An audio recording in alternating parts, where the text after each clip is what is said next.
স্বরচিত কবিতা পড়ছি আমি অর্ঘ্য সেন। স্তব্ধতার পদাবলী। ১। আট পৌরে চেনা প্রেম এত বিমিশ্রতা নিয়ে পড়ে থাকো বিস্তৃত শহরে। কি কত্থক নেচে চলো নমনীয়তায় ক্ষিপ্র, পায়ের তলায় গুঁড়ো কাঁচ। প্রতিবন্ধকতাগুলি তোমার সম্মুখে এসে যথাযথ প্রণিপাতি হয়। শুশ্রূষায় প্রাণিত হয় কাক চক্ষু রব যেন অচ্ছদ সরসী। ২। কেমন বৈদগ্ধে হাঁটো আমার এ হৃদি জুড়ে বিহ্বলতা নাকি প্রেম পদচারণায়। বুকের উঠোন জুড়ে টান টান শুয়ে আছে সনাতন পাত।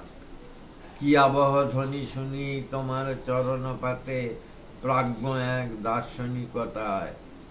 দিবানিশি প্রশ্ন রাখো আমার বিভ্রম নিয়ে, কেন এই স্বেচ্ছা নির্বাসন।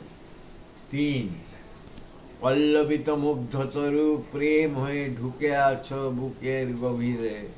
কি রোমাঞ্চে ডালপালা মেলেছ, রস কোথা খুঁজে পাও ফুটপাথে, মুয়ার্গ মাটির বৃন্তে, শান বাঁধা সড়কের স্বনির্বন্ধতায়। মহতি উল্লাসে ওগো ঘোরো ফেরো বুকের গোলাপ বাগানে। অপ্রগল্ভ সান্নিধ্যে সাঁকো ভেঙে স্বপ্নে থাকো পারম্পর্যে থাকো। ৪। নত জানু ভীরু প্রেম উপবাসী রও তবু মুখাপেক্ষী স্বনির্ভর নও। মুখ বুজে পড়ে থাকো ধুলিতে কথার দৈন্যে প্রতীকহীন অনুভবতায়। মুখচ্ছবি ছায়াহীন নয় তবু অচিরেই উন্মেষ ভুলেছ। রূপারোপে সম্ভ্রান্ততা পরিলেখ অথচ ভিতরে অশ্রুময়। ৫।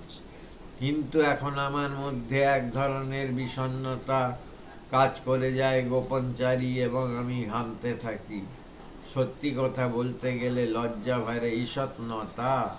তোমায় দেখি পূর্বাপরাধ ভাবনাগুলো হারায় নাকি। নমস্কার।